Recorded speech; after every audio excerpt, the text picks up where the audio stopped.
అందరికీ నమస్కారం. శ్రీమద్ భగవద్గీత ఆధ్యాత్మిక రహస్యాలు అనే శీర్షికలో శ్రీ త్రినాథ్ గారు ధారావాహిక ప్రసంగం చేస్తున్నారు. వారి ధారావాహిక ప్రసంగంలో ఈరోజు 354వ ప్రసంగం చేస్తున్నారు. శ్రీ త్రినాథ్ గారికి స్వాగతం. శ్రీమద్ భగవద్గీత ఆధ్యాత్మిక రహస్యాలు ఈ యొక్క కార్యక్రమాన్ని తిలకిస్తున్నటువంటి సోదర సోదరిమణులందరికీ కూడా హార్దిక స్వాగతం, సుస్వాగతం. మనం ముఖ్యంగా ధార్మికము ఆధ్యాత్మికం అన్న విషయంపై స్పష్టత పొందే ప్రయత్నం చేస్తున్నాం. మనము ఈ విషయాన్ని చర్చిస్తున్నాం. ధార్మికత, ఆధ్యాత్మికత ఈ రెండింటికి మధ్య రాత్రికి పగలకున్నంత తేడా ఉంది, భూమికి ఆకాశానికి ఉన్నంత తేడా ఉంది. కానీ మనం ఈ యొక్క విషయాన్ని మనం విస్మరించి రెండింటిని కూడా సమానంగానే అర్థం చేసుకునే ప్రయత్నం చేస్తున్నాం. సో ఈ యొక్క ఎపిసోడ్ ప్రారంభంలో మరొక ముఖ్యమైన అంశాన్ని మీకు తీసుకొని వస్తున్నాను. ఈ విషయాన్ని అర్థం చేసుకోవడానికి మామూలుగా మనం ఏంటంటామండి, మర్యాదలు ఇచ్చి పుచ్చుకోండి అంటాం. అంటే give respect and take respect అంటారు చూసారా. ఇది ఒక్కసారి ఆలోచించండి. Give respect and take respect అంటున్నారు, మర్యాద ఇచ్చి పుచ్చుకోండి, గౌరవాన్ని ఇచ్చి పుచ్చుకోండి అంటున్నారు. అంటే ఏమర్థం? గౌరవం మనం ఇతరులకు ఇవ్వాలంటున్నారు. గివ్ రెస్పెక్ట్, అప్పుడే మనకి గౌరవం దొరుకుతుంది. గౌరవాన్ని మనం ఎక్స్పెక్ట్ చేస్తున్నామా, మర్యాదలను ఎక్స్పెక్ట్ చేస్తున్నామా, లేక మనం ఇస్తున్నామా? ఎటువంటి పరిస్థితి ఉంటే మనం ఇవ్వగలుగుతాము? ఒకసారి ఆలోచించండి. కేవలము అనుకుంటే దానివల్ల ప్రయోజనం లేదండి. దాన్ని మనం జీవితంలో ఆచరించగలగాలి. ఎప్పుడు మనం గౌరవాన్ని ఇతరులకు గౌరవం ఇవ్వగలుగుతాము అంటే శ్రీమద్ భగవద్గీత ఆధ్యాత్మిక దృష్టికోణంలో మనం అర్థం చేసుకున్నప్పుడు మనకి విషయం ఏమర్థమైందండి? మనని మనము గౌరవించుకోవాలి. ఆత్మ గౌరవము అన్నారు అక్కడ. ఆత్మ గౌరవం అర్థమైందండి. దేహం యొక్క గౌరవం కాదు. ఆత్మ గౌరవం అంటే సెల్ఫ్ రెస్పెక్ట్ అంటారు చూసారా. ఆత్మ అంటే మనని మనము, అంటే ఆంతరిక జగత్తులో మనం ప్రయాణం చేయాలి. నేను ఒక దైహిక వినాశీ శరీరాన్ని కాదు, నేను ఒక అవినాశి చైతన్య శక్తి ఆత్మస్వరూపాన్ని, పరమాత్మ సంతానాన్ని. అర్థమైందండి. పరమాత్మ యొక్క దివ్య గుణాలు, దివ్య శక్తులకి నేను వారసుడిని. అర్థమైంది. ఈ విధంగా మనం అనునిత్యం ఈ రాజయోగం అనే ప్రక్రియ ద్వారా ఆత్మలందరూ కూడా పరమాత్మతో సంయోగము చెందినప్పుడు, మనసు బుద్ధి ద్వారా సంబంధాన్ని జోడించినప్పుడు ఏమవుతుందండి? పరమాత్మలో ఉన్న గుణాలు, శక్తులు మనలో ప్రవహించడం మొదలవుతాయి. అర్థమైందండి. అప్పుడు మనం ఏమవుతాం? మనని మనము గౌరవించుకుంటాం. గుడ్ మార్నింగ్ అని మనకి మనమే చెప్పుకోవాలన్నమాట. మనని మనం గౌరవించుకుంటే మనం అంటే ఆంతరికంగా చాలా నిండుగా ఉంటాం, దివ్య గుణాలతో ఉంటాం. అర్థమైందండి. ఇప్పుడు శాంతి కోసం బయట వెతుకుతున్నాం. ఆ విధంగా కాకుండా మనని మనం గౌరవించుకున్నప్పుడు శాంతి సాగరుడి నుండి, తండ్రి శాంతి సాగరుడు, ఓషన్ ఆఫ్ పీస్ అంటాం. మనం శాంతి స్వరూపాత్మ, శక్తి స్వరూపాత్మ, పవిత్ర స్వరూపాత్మ, ఆనంద స్వరూపాత్మ. సో ఈ విధంగా మనం అర్థం చేసుకుంటే మనం ఎప్పుడైతే నిండుగా ఉంటామో, ఫుల్గా ఉంటాం చూసారా, అది ఓవర్ఫ్లో అవుతుంది. ఇప్పుడు ఒక చెంబు నిండా నీళ్లు నింపుకున్నారనుకోండి, అందులో ఒక చుక్క పడినా ఒక చుక్క బయటకు వచ్చేస్తుంది, ఓవర్ఫ్లో అవుతుంది చూసారా. అదేవిధంగా మనలో ఈ గుణాలన్నీ నింపుకుంటే ఓవర్ఫ్లో అవుతాయి. అప్పుడు అటువంటి స్థితికి చేరుకుంటే అందరినీ గౌరవిస్తాం. అర్థమైందండి. వారి యొక్క కులము, జాతి, రంగు, రూపు, ఉన్నవాడు లేనివాడు, అంటే వర్ణము, వర్గము, భాష, దేనితో మాకు సంబంధం లేదు. కేవలము నన్ను నేను ఆత్మగా అనుభవం చేస్తున్నాను కాబట్టి ఇతరులని కూడా ఆత్మ యొక్క జ్యోతి స్వరూపంగానే చూస్తాను. ఈ బ్రుకుటి మధ్య మెరుస్తున్న నక్షత్రంగానే చూస్తాను. పరమాత్మ సంబంధం, పరమాత్మ యొక్క సంతానముగానే నేను చూస్తాను. సోదర భావము అంటాం చూసారా. సర్వమానవ సౌభ్రాతృత్వము, వసుదైవ కుటుంబకము, సర్వే జనా సుఖినో భవంతు, లోకా సమస్త సుఖినో భవంతు. ఇవన్నీ ఏం చెప్తున్నాయండి? అందరినీ గౌరవించమని మనకి సందేశాన్ని ఇస్తున్నాయి. అర్థమైంది. లేకుండా ఉంటే మనం చేయలేమండి. కేవలం అంటాం మర్యాద ఇచ్చి పుచ్చుకోవయ్యా అంటాం. ఎక్కడ పుచ్చి ఇచ్చుకోవడం ఉందా చెప్పండి? Take respect and give respect ఉందా? లేదు. ఇది ధార్మిక జగత్తు, అంటే భౌతిక జగత్తులో మనము కేవలం మనం ముఖము ద్వారా పలుకుతాము, కానీ దాన్ని ఆచరణలో తీసుకునే విధానం మనకి అర్థం కాదు. ఇది కేవలము ఆధ్యాత్మిక జగత్తులో మాత్రమే అర్థమవుతుంది. ఇప్పుడు ఈ విషయాన్ని, మరొక విషయాన్ని మనం మళ్ళీ తదుపరి ఎపిసోడ్ లో మరొక ముఖ్యమైన విషయాన్ని తెలుసుకుందామండి. ధార్మికము ఆధ్యాత్మిక మధ్య ఉన్నటువంటి వేదాన్ని. ఇప్పుడు మనము ఉపనిషత్తుల శ్లోకం చెప్పుకుంటున్నాం. ప్రతిరోజు ఒక ఉపనిషత్తు, ఒకటో రెండు ఉపనిషత్తుల శ్లోకాలు చెప్పుకుంటున్నాం. దాని యొక్క ఆధ్యాత్మిక రహస్యాలు, తత్వాన్ని మనం అర్థం చేసుకునే ప్రయత్నం చేస్తున్నాము. గత ఎపిసోడ్ లో మనం రెండు ఉపనిషత్తులు తెలుసుకోవడం వల్ల, రెండు మంత్రాలు ఉపనిషత్తులో ఉన్నాయని మంత్రాలండి. మనం ఆ మంత్రాలు తెలుసుకోవడం వల్ల ఏమైంది, మనం గీతా శ్లోకాన్ని మనం మొదలు పెట్టలేకపోయి, సమయాన్ని దృష్టిలో పెట్టుకొని మనం తీసుకోలేకపోయి. కాబట్టి ఇప్పుడు మనం ఏం చేస్తామంటే ఉపనిషత్తులు సమయం ఉంటే తీసుకుందాము, లేకపోతే తదుపరి ఎపిసోడ్ లో చర్చించుకుందాము. ఇప్పుడు మనము కాలచక్రంలో శ్రీమద్ భగవద్గీతలోని ఒక ముఖ్యమైన శ్లోకాన్ని మీ ముందుకు తీసుకుని వస్తున్నాను. ఇప్పటికే నేను 45 శ్లోకాల లిస్టు నేను రాసుకున్న దాంట్లో 37 శ్లోకాలు మనకేం చెప్తున్నాయండి, శాశ్వత జన్మరాహిత్యం అంటూ లేదు. అర్థమైందండి? జన్మరాహిత్యము అంటే బియాండ్ బర్త్ అండ్ డెత్, ఇంకా నీకు ఉండదయ్యా అన్నటువంటి భావన ఈ రోజుల్లో ప్రజల్లో బాగా నాటుకుపోయి ఉన్నది. అందువల్లనే ఏం చేస్తున్నారు, ఈ వర్తమాన జన్మ ఒక్క జన్మనే ఉంది కదా, హాయిగా ఎంజాయ్ చేద్దాము, ఇంద్రియ సుఖాలకి బానిస అయిపోదాము, అదే పరమ సౌఖ్యము పరమ సుఖం అనుకుంటూ ఏం చేస్తున్నారు, జీవితాన్ని దైహిక భ్రాంతిలో నేను ఆత్మను, ఇది నా శరీరము అని భగవంతుడి గీతలో బోధించినప్పటికీ కూడా అది కేవలము పఠన పారాయణ శ్రవణంతోనే మనము ప్రచార ప్రసారం చేసుకుంటూ ఉన్నాం. కానీ ఆచరణ అన్న విషయాన్ని మనం విస్మరించాం. యద్యద్ ఆచరతి శ్రేష్ఠ 3:21, ఏమే మతం నిత్యం అనుతిష్టంతి మానవ 3:31, ప్రత్యక్షావగమం ధర్మ్యం అన్నాడు 9వ అధ్యాయం 2వ శ్లోకం. ఆచరించకపోతేనండి, మన దగ్గర 100 కోట్లు ఉన్నా మీరు ఖర్చు పెట్టకపోతే మీకు ఏ విధంగా అయితే దాన్ని అనుభవం చేయకపోతే మీకు సుఖం అనేది ఉండదో, సౌఖ్యాలని రావో, అదేవిధంగా జ్ఞానము కూడానండి, వీళ్ళు ఎంతో జ్ఞానం ఉన్నది, దానిలో ఎంత మనం ఆచరణలో పెడుతున్నామో. ఆచరణ శాస్త్రమే ప్రతి ఒక్క శాస్త్రము, ఈ భూమండలంపై మనుషులకు అందుబాటులో ఉన్న ప్రతి ఒక్క శాస్త్రము ఆచరణ కొరకే ఉంది. కానీ పఠన పారాయణ శ్రవణ ప్రచార ప్రసారం కోసం కాదు అన్న ముఖ్య విషయాన్ని నేను పదే పదే మీ అందరి దృష్టికి తీసుకొని వస్తున్నాను. దయచేసి మీరు చేయవలసిందల్లా ఏమి చేయక్కర్లేదు. భగవంతుడు 84 లక్షల జీవరాశులలో కేవలము మనిషికి మాత్రమే ఇచ్చినటువంటి ఒక బుద్ధినేత్రాన్ని తెరవండి చాలు. సత్యత మార్గంలో మీరు నడవడానికి, ధర్మ మార్గంలో నడవడానికి వీలవుతుంది. కాలచక్రము యొక్క రహస్యాలు మనం 37 శ్లోకాలు ఇప్పటికి తెలుసుకున్నాము. ఇప్పుడు తదుపరి 8 ఎపిసోడ్స్ లో జన్మరాహిత్యము అన్నటువంటి భావన ఏదైతే భక్తులలో నెలకొని ఉన్నదో, అది జన్మరాహిత్యం అనేది లేదు, శాశ్వత జన్మరాహిత్యం అనేది లేదు. కొద్ది సమయము జన్మరాహిత్యంగా ఉండొచ్చు, కానీ కాలచక్రంలో ఖచ్చితంగా మీరు రావలసింది మీ సంస్కారాలకు అనుగుణంగా మీకు తదుపరి జన్మ ఉంటుంది అని ఖరాఖండిగా భగవంతుడు తెలియజేసిన విషయాన్ని 37 ఎపిసోడ్స్ లో 37 శ్లోకాల ఆధారంగా మనం ఇప్పటికే చర్చించుకున్నాం. ఇప్పుడు 8 శ్లోకాలు ఏం చెప్తున్నాయంటే, అది పునర్జన్మ న విద్యతే, అంటే పునర్జన్మ నీకు లేదయ్యా, జనన మరణ చక్రం నుంచి బయటకు వచ్చేస్తావు అన్నటువంటి భావన భక్తులలో, మనుషులలో, గీతా ప్రేమికులలో, గీతా ప్రచారకులలో నరాల్లో నాటుకుపోయి ఉన్నదండి. అదే ప్రచారం చేస్తున్నారు, కానీ అది సత్య దూరము అంటున్నాడు భగవంతుడు. ఒక్కసారి అది ఎలాగా అన్న సంగతి 8 శ్లోకాల్లో మొట్టమొదటి శ్లోకం నేను 15వ అధ్యాయంలోని 6వ శ్లోకం తీసుకుంటున్నానండి. 15వ అధ్యాయం 6. ఇది ముఖ్యంగా మీరు గమనించవలసింది ఏంటంటే, ఇక్కడ జన్మరాహిత్యము అన్న సందేశం అందులో ఆ విధంగా అర్థం చేసుకున్నారు. అది కరెక్ట్ కాదు.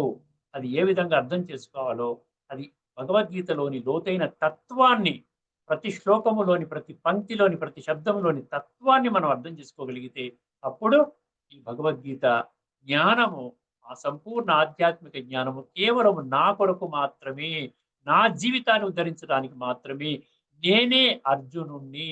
అర్థమైందండి? భగవంతుడి యొక్క బోధన 574 శ్రీ భగవానువాచ శ్లోకాల యొక్క సంపూర్ణమైనటువంటి ఆధ్యాత్మిక జ్ఞానము మరియు విజ్ఞానము కేవలము నా జీవితాన్ని ఉద్ధరించడం కొరకే. ఎందుకంటే ఇది కాలచక్రం యొక్క అంతిమ శ్వాస నడుస్తుంది అని భగవంతుడు ప్రకటించడం జరిగింది 7వ అధ్యాయం 19వ శ్లోకంలో. ఈ విషయాన్ని కొద్ది మంది మాత్రమే పసిగడతారు అని చెప్పి 7వ అధ్యాయం 3వ శ్లోకంలో చాలా స్పష్టంగా కుండ బద్దలు కొట్టినట్టుగా స్పష్టం చేయడం జరిగింది. కాబట్టి ప్రతి ఒక్కరూ కూడా భగవంతుని యొక్క మాటల్ని యథార్థంగా, వాస్తవంగా భగవంతుడు ఏ విషయాన్ని ఆ పరానా పంక్తి ద్వారా పలానా శ్లోకము ద్వారా తెలియచేసేయడం అన్న విషయాన్ని ప్రతి ఒక్కరు గమనించాలి. అర్థమైందని ఇప్పుడు ఈ శ్లోకాన్ని వినండి, బ్యాక్గ్రౌండ్ స్పష్టంగా అర్థమవుతుంది. కేవలం బుద్ధి నేత్రాన్ని తెరుచుకోండి. ఎందుకంటే అంధవిశ్వాసము ద్వారా మనకు ఆధ్యాత్మిక జగత్తులో ఎటువంటి పురోగతి మీరు ఎక్స్పెక్ట్ చేయాల్సిన అవసరం లేదండి. ఎటువంటి పురోగతి జరగదు.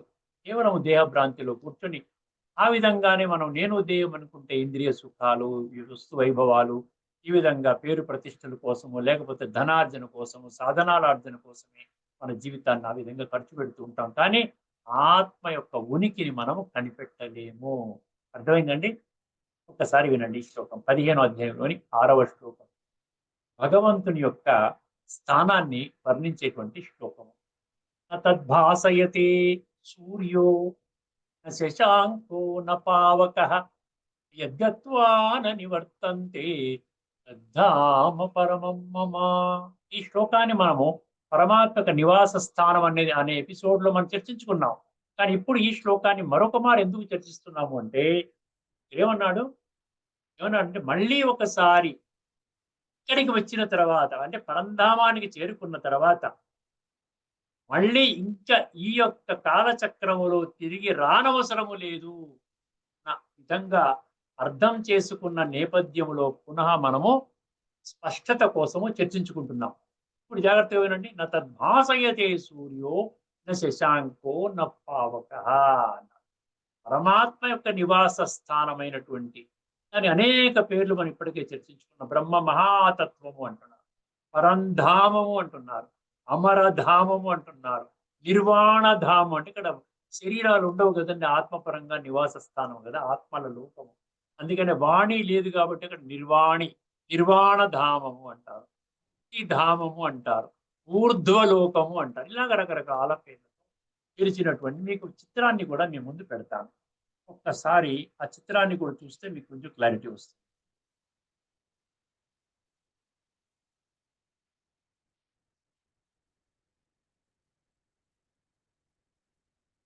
ఇదనమాట ఆత్మ పరమాత్మల నివాస ధామం, పరంధామము.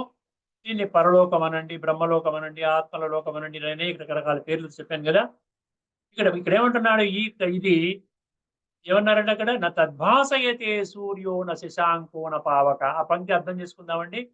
అంటే పరమాత్మ నివాస స్థానములో సూర్యుడి యొక్క అవసరము కానీ, చంద్రుడి యొక్క అవసరము కానీ, అగ్ని యొక్క అవసరము కానీ లేదు అంటున్నారు. ఎందువలన అనేది ఒకసారి గమనించండి మీరు. ఎందుకంటే భగవంతుడే జ్యోతి స్వరూపుడు, భగవంతుడే జ్ఞాన ప్రకాశం ప్రకాశ స్వరూపం అంటారు చూసారా. భగవంతుడి యొక్క ప్రకాశం జ్ఞానముతో పోలుస్తున్నారు చూసారా. మనం కొన్ని శ్లోకాల్లో ఈ విధంగా చెప్పడం జరిగిందో ఒక్కసారి గమనించండి మీరు. 13వ అధ్యాయంలోని 17వ శ్లోకంలో ఏమన్నాడండి, జ్యోతిషామపి తజ్జ్యోతి తమస పరముచ్యతే జ్ఞానం జ్ఞేయం జ్ఞానగమ్యం హృది సర్వస్య విష్టితం. అక్కడ కేవలం ఒక్క పంక్తి అర్థం చేసుకోండి. నేను పరంజ్యోతి స్వరూపాన్ని సమస్త మానవాళి తమ యొక్క మూల స్వరూపములో ఆత్మలు అంటే వారు కూడా జ్యోతి స్వరూపాలే. జ్యోతిషామపి తజ్జ్యోతి. అర్థమైంది. అదే విధంగా 7వ అధ్యాయంలోని 8వ శ్లోకం తీసుకోండి. రసో అహమప్సు కౌంతేయ ప్రభాస్మి శశి సూర్యయో అన్నాడు. ప్రభాస్మి, ప్రభ అంటే వెలుగు కదా, ప్రకాశము. శశి సూర్యయో అంటే సూర్యచంద్రుడు యొక్క ప్రకాశము నా నుండే వచ్చింది అంటున్నాడు చూసారా. నా నుండే ప్రకాశము సూర్యుడికి చంద్రుడికి ఇచ్చినప్పుడు మళ్ళీ నా నివాస స్థానంలో సూర్యుడు చంద్రుడు అవసరమా? ఒక్కసారి ఆలోచించండి. అదేవిధంగా కవిం పురాణ మనుషాసిత, ఇది ఎందులో అంటే 8వ అధ్యాయంలో 9వ శ్లోకం.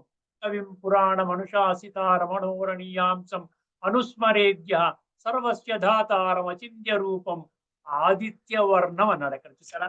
దాని కొరకు ఈ శ్లోకాన్ని నేను చెప్తున్నాను మీకు.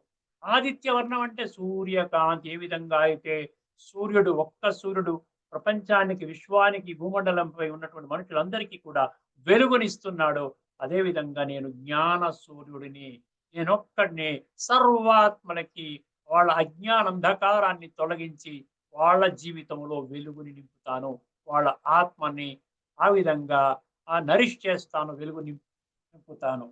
ఇంకొకటి 10వ అధ్యాయంలోని 41వ శ్లోకం. యద్యద్ విభూతిమత్ శ్రీమధూర్చితమేవ తత్తదేవాదిగచ్చత్వం మమ తేజోంశ సంభవాన్. నా యొక్క తేజాంశతో మొత్తం విశ్వమే పావనమైపోతుంది చూడు. అంత శక్తి ఉన్నటువంటి నాకు మళ్ళీ సూర్యుడు, చంద్రుడు, నక్షత్రాలు ఇవన్నీ అవసరమా? ఒక్కసారి చూడండి. అర్థమైంది. అందువలన భగవంతుడు ఏమంటున్నాడు, నేనుండే నివాస స్థానములో స్వయం ప్రకాశము, ఆత్మలు కూడా ప్రకాశముగానే ఉంటాయి. ఆత్మ జ్యోతి స్వరూపము, పరమాత్మ జ్యోతి స్వరూపం కాబట్టి అక్కడ సూర్యుడు, చంద్రుడు, అగ్ని అవసరము లేదు. అర్థమైంది కదండి మొదటి పంక్తి. తద్భాసయతే సూర్యో న శశాంకో న పావక. ఇక్కడ మనం అర్థం చేసుకోవాల్సిన తదుపరి పంక్తిలో యద్గత్వాననివర్తంతే అన్నాడు. యద్గత్వాననివర్తంతే అన్నాడు. తద్ధామ పరమం మమ. అటువంటి ధామము నా యొక్క నివాస స్థానము, పరంధామము. ఇప్పుడు మనం అర్థం చేసుకోవాల్సిన కీలకమైన పదాలు ఏంటండి? యద్గత్వా ననివర్తంతే అంటే ఒకసారి అక్కడికి శరీరం చాలించిన తర్వాత ఎప్పుడైతే పరంధామానికి వెడతామో అక్కడ మళ్ళీ మనము ఇంకా జన్మరాహిత్యము అంటున్నాడు. జనన మరణ చక్రం నుండి బయటకు వచ్చేస్తాము అంటున్నాడు. ఎంతవరకు కరెక్ట్ అండి? ఒక్కసారి పరంధామానికి చేరుకుంటే ఇంకా కాలచక్రం క్లోజ్. ఇంకా జనన మరణ చక్రం లేదు. అసలు లేనే లేదు. సృష్టి మొత్తము సంపూర్ణంగా క్లోజ్ అయిపోతుంది అన్న భావన ఎంతవరకు కరెక్ట్? ఒక్కసారి ఆలోచించుకోండి. జనన మరణ రాహిత్యం అంటే ఇప్పటి వరకు మనం 37 శ్లోకాల్లో ఏం తెలుసుకున్నామండి? ఒకసారి గమనించండి. అది కూడా ఆ చిత్రం కూడా వేస్తాను. ఈ చిత్రం తీసేసి ఆ చిత్రం వేస్తాను. ఈ చిత్రం చూడండి. సృష్టి చక్రము అన్నాడు. చక్రం అన్నాడు కదా గీతలో 3వ అధ్యాయం 16వ శ్లోకంలో అన్నాడు. ఏవం ప్రవర్తితం చక్రం అన్నాడు కదా.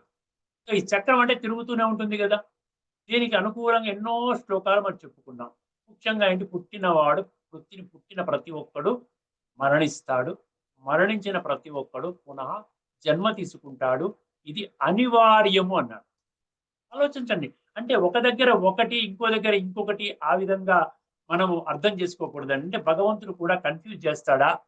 ఏమన్నాడు? పుట్టిన ప్రతి ఒక్కడు మరణిస్తాడు, మరణించిన ప్రతి ఒక్కడు జన్మ తీసుకుంటాడు. ఇది అనివార్యము. దేనికోసం నువ్వు దుఃఖపడుతున్నావు అర్జున? జాతస్య హి ధ్రువో మృత్యు ధ్రువం జన్మ మృతస్య చ అన్నాడు. తర్వాత మనం ఎన్నో శ్లోకాలు మనం చర్చించుకున్నాం. ఏం చర్చించుకున్నాం చెప్పండి? ఏం చర్చించుకున్నాం? ఒకసారి గమనించినట్లయితే మీకు అర్థమవుతుంది. 8వ అధ్యాయంలో ముఖ్యంగా కాలచక్రం గురించి చాలా స్పష్టంగా మనము చర్చించుకున్నాం. 8వ అధ్యాయంలో 17వ శ్లోకంలో ఏం చర్చించుకున్నాము? సహస్రయుగ పర్యంతం అహర్యద్ బ్రహ్మణో విదుః రాత్రిం యుగ సహస్రాంతం ఏహోరాత్ర విజో జనః అన్నాడు. అంటే ఏంటి? సహస్ర యుగ పర్యంతం ఈ బ్రహ్మ రాత్రి అన్నాడు. అంతే సమయం మళ్ళీ బ్రహ్మ పగలన్నాడు. అంతే సమయం బ్రహ్మరాత్రి అన్నాడు. సో ఈ కాలచక్రం తిరుగుతూనే ఉంటుంది కదండి. తర్వాత అలాగ అన్ని చాలా శ్లోకాలు. భూతగ్రామం సయేవాయం భూత్వా భూత్వా ప్రళీయతే అన్నాడు. ఇది మరలా ఈ విధంగా తిరుగుతూనే ఉంటుంది అన్నాడు. ప్రకృతిం స్వాం అధిష్టాయ విసృజామి పునః పునః అన్నాడు. ఈ యొక్క నేను ఒక ప్రకృతి ఆధారంగా చేసుకొని ఈ యొక్క సృష్టిలో పునః వస్తాను అంటున్నాడు. మరి ఒక్కసారి సృష్టి చక్రమే ఆగిపోతే, అసలు కాల గమనమే ఆగిపోతే, జనన మరణ చక్రమే ఆగిపోతే ఇదంతా కూడా అబద్ధాలు అవుతాయి కదండి. ఒక్కసారి ఆలోచించండి. శుక్లకృష్ణే గతే ఏమన్నాడు? ఏమన్నా శుక్లకృష్ణే గతి ఏతే జగత శాశ్వతే మతే అన్నాడు కదా. శాశ్వతం అంటే అర్థం ఏమిటి? 8వ అధ్యాయంలో మీకు 26వ శ్లోకానికి చాలా ముఖ్యమైన శ్లోకము. శుక్లపక్షము, కృష్ణపక్షము. శుక్లపక్షము అంటే ఈ సత్యత్రేతాయుగాలు, కృష్ణపక్షము అంటే ద్వాపర కలియుగాలు, ఉత్తరాయణం, దక్షిణాయనం అని చెప్పుకున్నాం. జగత శాశ్వతే మతే అన్నాడు. ఒకసారి అర్థం చేసుకోండి. ఈ జగత్తులో ఈ యొక్క కాలచక్రము సత్యత్రేత, శుక్లపక్షము, ద్వాపర కలి, కృష్ణపక్షము ఇది శాశ్వతంగా తిరుగుతుంది అంటున్నారు. నిజంగా భలే ప్రపంచంలో మనుషులు అనుకున్నట్లుగా లేకుండా ఉంటే ఈ విధంగా మనం ఏదైతే బోధిస్తున్నారో గురువులు, లేకుండా ఉంటే సాధువులు, సన్యాసులు, ప్రవచనకారులు బోధిస్తున్నారో అనుకుందాం. ఒక క్షణానికి మనం అనుకుందాం వారు చెప్పిందే కరెక్ట్. జన్మ రాహిత్యము పర్మనెంట్ గా నీకు ఇంక మళ్ళీ జన్మ ఉండదయ్యా అనుకుందాం. అనుకుంటే ఈ కాలచక్రం అయితే మళ్ళీ స్టార్ట్ అవ్వాల్సిందే. భగవంతుడు చెప్పాడు కాబట్టి అది అబద్ధం కాదు. మళ్ళీ కొత్తగా ఆత్మలు వస్తాయా? మళ్ళీ కొత్తగా ఆత్మలు తయారు చేయాలి పరమాత్మ. బుద్ధి నేత్రాన్ని తెరుచుకోండి. మళ్ళీ ఎక్కడి నుంచి వస్తారు? ఇప్పుడు 850 కోట్లు 900 కోట్లు ఆత్మలు ఉన్నారంటున్నారు. ఈ 900 కోట్ల ఆత్మలు జన్మరాహిత్యంలో బయటికి వెళ్ళిపోయారు. కాలచక్రం బయటికి వెళ్ళిపోయారు. ఇక రారు. మరి ఇక్కడ కాలచక్రం నడిపించాల బాధ్యత ఉంది కదా పరమాత్మది. ప్రకృతిం స్వాం అధిష్టాయ విసృజామి పునః పునః భూతగ్రామం ఇమం కృత్స్నం అవశం ప్రకృతిర్వశాత్. ఇప్పుడు ఆత్మలు ఎక్కడి నుంచి వస్తాయి? ఈ ఆత్మలు వెళ్ళిపోయాయి. ఒక రౌండ్ ఒక చక్రంలో ఉన్న ఆత్మలు బయటికి పంపించేశాంగా జన్మరాహిత్యం అని చెప్పి. ఒకసారి మనం ఆలోచించినట్లయితే ఆత్మ అవినాశి, గుర్తుపెట్టుకోండి. ఆత్మకి మరణము లేదు, ఆత్మకి జననము కూడా లేదు. ఎక్కడుందండి ఆ శ్లోకం? 2వ అధ్యాయం 20వ శ్లోకం పరిశీలించారు ఎప్పుడైనా మీరు? న జాయతే మ్రియతే వా కదాచిత్ నాయం భూత్వా భవితా వా న భూయః అజో నిత్యః శాశ్వతో అయం పురాణో న హన్యతే హన్యమానే శరీరే. నా హన్యతే, ఆత్మ అవినాశి, ఆత్మని ఎవరు కూడా చంపలేరు. నా జాయతే మ్రియతే అంటే ఏంటి? ఆత్మకి జన్మ లేదు, ఆత్మకి మరణము లేదు. ఆత్మ ఎప్పటికీ ఉంటుంది. ఆ కదాచిత్ అంటే ఎప్పటికీ ఉంటుంది.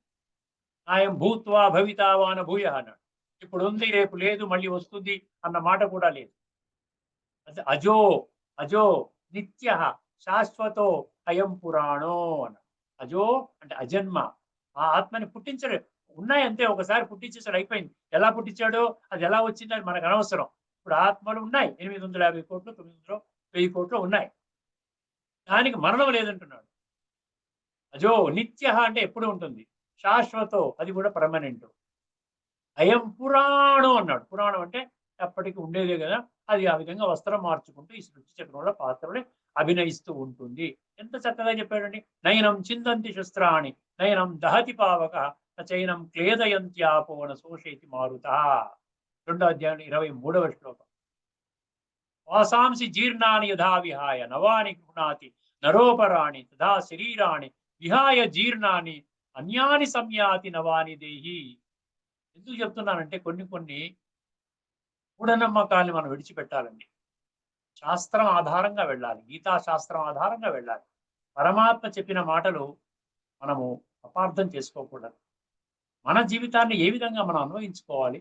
భగవద్గీత జ్ఞానాన్ని, నేను ఆత్మని, నేనే అర్జునుణ్ణి, అర్థమైందండి.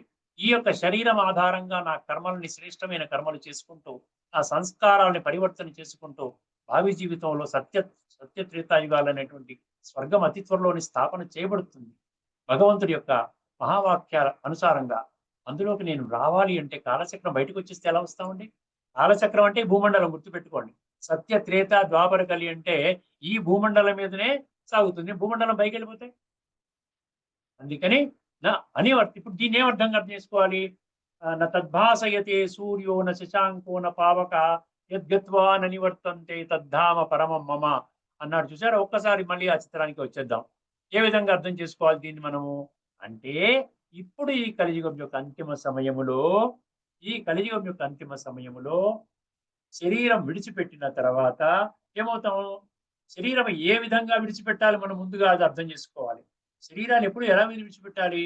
ఇప్పటి వరకు నేను దేహం అన్నటువంటి భ్రాంతిలోనే మనం అనేక జన్మలు, ఒకసారి మనం ఇదివరకు ఎపిసోడ్ లో మనం చర్చించుకున్నాం కూడా, 63 జన్మలు, 21 జన్మలు ద్వాపర యుగము, 42 జన్మలు కలియుగం, 63 జన్మలు దేహ భ్రాంతిలో మనం గడిపామండి.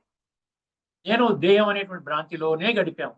ఇంద్రియ సుఖాల కోసమే జీవితాన్ని పూర్తిగా అర్పణ చేశాం. ఇప్పుడు భగవంతుడు ఏమంటున్నాడు? ఆయన నువ్వు దేహం కాదు. నువ్వు దేహం అయితే చనిపోయినప్పుడు దేహంతో వెళ్ళిపోవాలి కదా. ఎందుకు నువ్వు దేహాన్ని పట్టుకుని కూర్చున్నావు? దేహాన్ని ఇక్కడ విడిచిపెడితే నీ బంధువులు దేహాన్ని కాల్చేస్తున్నారు కదా, నువ్వు వెళ్ళిపోతున్నావు కదా. అంటే నువ్వు దేహం కాదనే అర్థమవుతుంది కదా. నువ్వు ఒక ఆత్మస్వరూపానివి.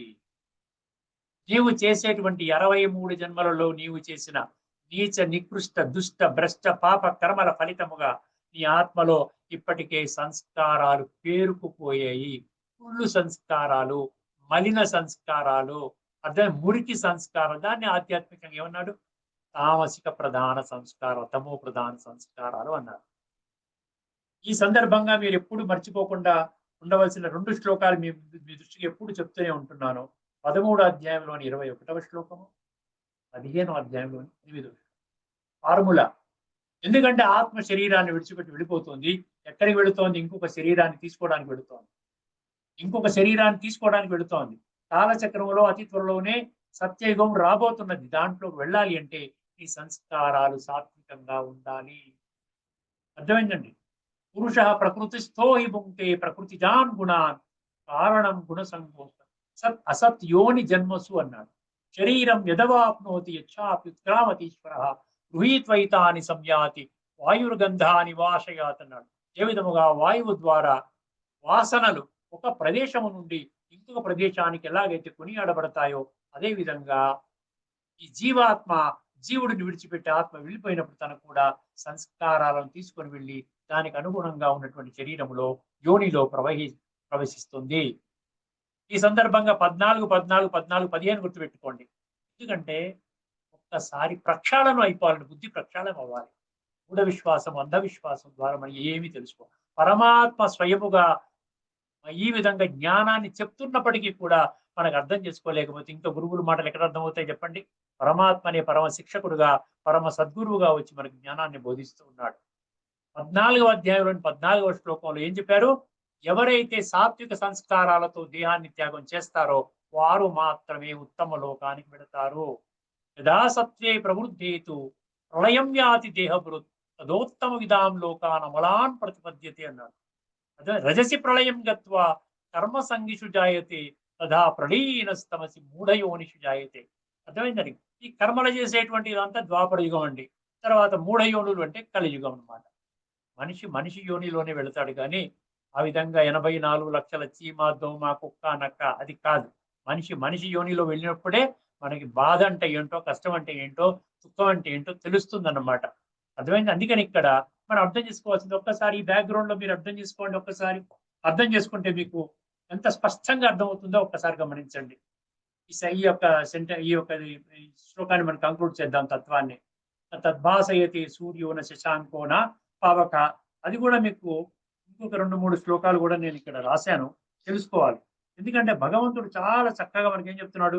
11వ అధ్యాయంలో 12వ శ్లోకం కూడా చూడండి. దివి సూర్య సహస్రస్య అంటాడు. అంటే ఏంటి? సహస్ర అంటే 1000 సూర్యుల వెలుగుతో కూడా వెలుగు ఉన్నప్పటికీ కూడా ఆ వెలుగు నా వెలుగుతో సరిపోల్చలేము, అంతకంటే గొప్ప వెలుగు నాది అంటున్నాడు. ఇంకొకటి ఏంటి? 15వ అధ్యాయంలోని 12వ శ్లోకం అండి. యదాదిత్యగతం తేజో జగద్భాసయతి అఖిలం యచ్చంద్రమసి యచ్చాగ్నౌ తత్తేజో విద్ధిమామకం అన్నాడు. నా వెలుగు ఎలాంటిది అంటే సూర్యుడికి కూడా కాంతిని నేనే ఇచ్చాను, చంద్రుడికి కూడా కాంతిని నేనే ఇచ్చాను. అర్థమైందండి? ఈ విధంగా అందరికీ కూడా కాంతిని నేనే ఇచ్చాను. ఆదిత్యగతో తేజం చంద్రమసి యచ్చాగ్నౌ అగ్నికి కూడా నా యొక్క వెలుగు ద్వారానే అగ్ని వెలుగుతుంది నాయన. అటువంటి నా ధామానికి వెలుగు అవసరము లేదు కాబట్టి అక్కడ సూర్యుడు, చంద్రుడు, నక్షత్రాలు కానీ అగ్ని కానీ అవసరం లేదు. తర్వాత ఏం చెప్పాడండి? యద్గత్వానని వర్తంతే అంటే అర్థం ఏమిటంటే నీవు శరీరం చాలించిన తర్వాత పరంధామానికి వస్తావు. పరంధామం అంటే నీ ఇంటికి వస్తావు. అక్కడ కాస్త రెస్ట్ తీసుకుంటావు. అక్కడ నీకు మళ్ళీ అశాంతి, దుఃఖము, అలజడి, టెన్షన్స్, రోగాలు, సమస్యలు ఉండవు. ఒక్కసారి నీ ఇంటికి చేరుకున్నావు, హాయిగా ఆత్మిక స్థితిలోనే అక్కడ ఉంటావు. తదుపరి మళ్ళీ కాలచక్రం ప్రారంభమవుతుంది. అతి త్వరలోనే మళ్ళీ సత్యయుగంతో ప్రారంభమవుతుంది. అక్కడికి మళ్ళీ వెళతావు. అక్కడ మళ్ళీ నీ యొక్క సంస్కారాల అనుసారంగా నీ యొక్క పాత్రని అభినయించవలసిందే. భలే సత్య ద్వాపరం వరకు 3 అంతులు నీకు స్వర్గ సుఖాలే ఉంటాయి అనుకోండి సుమారుగా. మళ్ళీ కలియుగములో ఈ శరీరాలు మార్చుకుంటూ ఎప్పుడైతే కలియుగంలోకి ఎంటర్ అవుతుందో అప్పుడు మళ్ళా నీవు చేసినటువంటి సంస్కారాలు అయిపోయాయి కాబట్టి ఆ పుణ్య సంస్కారాలన్నీ అయిపోయిన తర్వాత మళ్ళీ ఆ కష్ట సుఖాలు అనేవి తప్పవు. మళ్ళీ కలియుగంలో ఎంటర్ అవుతే మళ్ళీ తప్పవు. మళ్ళీ ఏమవుతుంది? కల్పము ఎండింగ్ లో మళ్ళీ పరమాత్మ వచ్చి మనకి దివ్య జ్ఞానాన్ని ప్రసాదించి సంస్కార పరివర్తన చేస్తాడు. అర్థమైందండి? ఇక్కడ కాలచక్రం బయటకు వచ్చేటువంటి జన్మ రాహిత్యం అంటూ పర్మనెంట్ గా ఉండదు. భలే సత్యయుగ సంస్కారాలతో మీరు మ్యాచ్ కావట్లేదు అనుకోండి, ఒకసారి మళ్ళీ ఆ చిత్రంలోకి వెళదాము. కంక్లూడ్ చేస్తున్నాను. సత్యయుగ సంస్కారాలతో మీకు మ్యాచ్ కాలేదనుకోండి, ఆ సమయం మాత్రమే మీరు ఎక్కడ ఉంటారు? పరంధామంలో ఉంటారు. అక్కడ జన్మరాహిత్యం కాసేపు. తర్వాత త్రేతాలో కూడా మ్యాచ్ కాలేదనుకోండి మీ సంస్కారాలు, ఎందుకంటే తమో ప్రధాన సంస్కారాలతో మీరు శరీరం విడిచిపెట్టారు. సత్యయుగంలో ఏంటంటే సతో ప్రధానము. సత్వం. మన త్రేతాయుగమేమో సత్వ సమానం, రెండు కూడా సాత్వికమే. తర్వాత రజు అంటే ద్వాపరం, మీరు రజు కూడా మ్యాచ్ కావట్లేదు, అక్కడికి కూడా రారు. ఈ 3 యుగాల కాలము మీరు జన్మరాహిత్యం. తర్వాత మళ్ళీ మీరు కలియుగంలో జన్మ తీసుకుంటారు. అక్కడ కొన్ని జన్మలు తీసుకోవచ్చు భలే. కలియుగంలో కూడా మీరు లాస్ట్ 2, 3 జన్మలు కానీ తీసుకోవచ్చు, ఒకటే జన్మ తీసుకోవచ్చు, కానీ ఖచ్చితంగా ఈ కాలచక్రం నుండి బయటికి వెళ్ళలేరు. ఇదండి ఇందులో ఉన్నటువంటి తత్వము. ఒక్కసారి భగవద్గీత ఇందులో గీతలో భాష్యకారులు దీనికి ఎటువంటి భాష్యాన్ని ఇవ్వడం జరిగిందో ఒకసారి గమనించి ఈ యొక్క ఎపిసోడ్ ని మనము ముగించుకుందామండి. ఎక్కడైనా మీకు స్పష్టత కావాలంటే దయచేసి మీరు నన్ను కాంటాక్ట్ చేయవచ్చునండి, లేకుండా ఉంటే కామెంట్ సెక్షన్ లో మీరు పెట్టవచ్చును. నేను గీతా శ్లోకము, భగవాను వాచ శ్లోకం ఆధారంగా ఆ యొక్క సంశయాన్ని నివృత్తి చేసే ప్రయత్నం చేస్తాను. ఒక్కసారి గమనించండి, ఇది ఏం రాసుకున్నారో చూద్దాం. ఇక్కడ తద్భాసయతే సూర్యో న శశాంకో న పావకః యద్గత్వాన నివర్తంతే తద్ధామ పరమం మమ. ఏమన్నారండి ఇక్కడ? స్వయం ప్రకాశ స్వరూపమైన నా పరంధామమును సూర్యుడు కాని చంద్రుడు కాని అగ్ని కాని ప్రకాశింపచేయజాలరు. అర్థమైంది. మనం చాలా శ్లోకాల ద్వారా ఇప్పటికి తెలుసుకున్నాం. ఇప్పుడు గమనించండి ఒక్కసారి, యద్గత్వాన్ అనివర్తంతే ఏం చెప్తున్నారు? అట్టి పరంధామమును చేరిన పుణ్యాత్మలు, చాలా జాగ్రత్తగా గమనించండి, అట్టి పరంధామమును చేరిన పుణ్యాత్మలు మరల ఈ జగత్తున ప్రవేశింపరు, అనగా జన్మింపరు. అక్కడ కరెక్షన్ మీరు తీసుకోవాలి. ఎందుకంటే జనన మరణ చక్రం నుండి పర్మనెంట్ గా బయటికి రావడం అనేది అది భగవంతుడు చెప్పినటువంటి గీత జ్ఞానం ప్రకారంగా ఈ సృష్టి చక్రము నడవవలసిందే. అర్థమైందండి. ప్రతి కల్పములో ఒక్కసారి నేను వచ్చి సత్యయుగం యొక్క ఆరంభము, కలియుగం యొక్క అంతిమ సమయంలో నేనే వచ్చి దీనేమన్నాం మనం ఇప్పుడు ఇదివరకు చర్చించుకున్నాం కదా, ఏమన్నామంటే రిపేరింగ్ యుగం అన్నాం. ఆత్మలో ఉన్న కుళ్ళు సంస్కారాన్ని పరమాత్మ రాజయోగం అనే ప్రక్రియ ద్వారా దాన్ని శుద్ధం చేస్తాడు. అక్కడ నుంచి శుద్ధి కాబడిన సంస్కారాలతో మళ్ళీ ఎవరైతే ఎంత విధంగా శుద్ధి చేసుకుంటారో, అందరూ ఒక రకంగా శుద్ధి చేసుకోరు కదండి, ఎంత విధంగా చేసుకుంటారో వాళ్ళు దాని అనుసారంగా సత్య త్రేత ద్వాపర కలిలో పునః జన్మ తీసుకుంటారు. ఈ కాలచక్రము తిరగవలసిందే. అంటే జన్మరాహిత్యం పర్మనెంట్ గా అన్నటువంటి భావన ఏదైతే నెలకొని ఉన్నదో అది సత్య దూరం అన్న విషయాన్ని మీకు తెలియజేస్తున్నాను. ఓకేనండి. ఇక్కడతో మీకు చర్చను ముగించుకుందాము. తదుపరి ఎపిసోడ్ లో ఇదే విధంగా పునర్జన్మ నవిద్యతే అంటాడు. ఈ విధంగా జనన మరణ చక్రం మీకు ఉండదు, బయటకు వచ్చేస్తారు, మీకు ఎటువంటి ఉండదు. అందుకని నేను ఈ విధంగా చెప్పడం వల్లనండి ఈ వర్తమానంలోని మనుషులు కుళ్ళిపోవడానికి కారణం అదే. ఒకే ఒక జన్మ ఉంది కదా, లెట్ us ఎంజాయ్ అంటూ ఇంద్రియ సుఖాలకు బానిసలైపోయి ఆ విధంగా ఆత్మని ఇంకా పొలబెట్టుకుంటూ ఉన్నారు. కానీ వాళ్ళ జీవితం, రాబోయే జీవితం భ్రష్టం అవ్వడానికి వారికి వారే కారణమవుతారు అని భగవంతుడు చాలా స్పష్టంగా గీతా జ్ఞానం ద్వారా తెలియజేస్తుంది. అర్థమైంది. అదేవిధంగా ఉపనిషత్తుల శ్లోకాలు తదుపరి ఎపిసోడ్ లో చర్చించుకుందాము. అదేవిధంగా ధార్మికము, ఆధ్యాత్మికం అనే విషయం మీద కూడా మరొక విషయాన్ని మేము ముందుకు తీసుకొని వస్తాం. అంతవరకు సెలవు. అందరికీ నమస్కారము. లోకా సమస్త సుఖినో. ఓం శాంతి.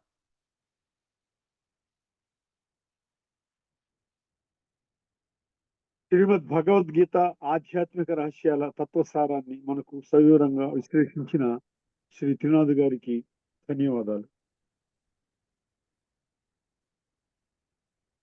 సాయంత్రం 9:30 9:30కి వస్తాం. ఓకే.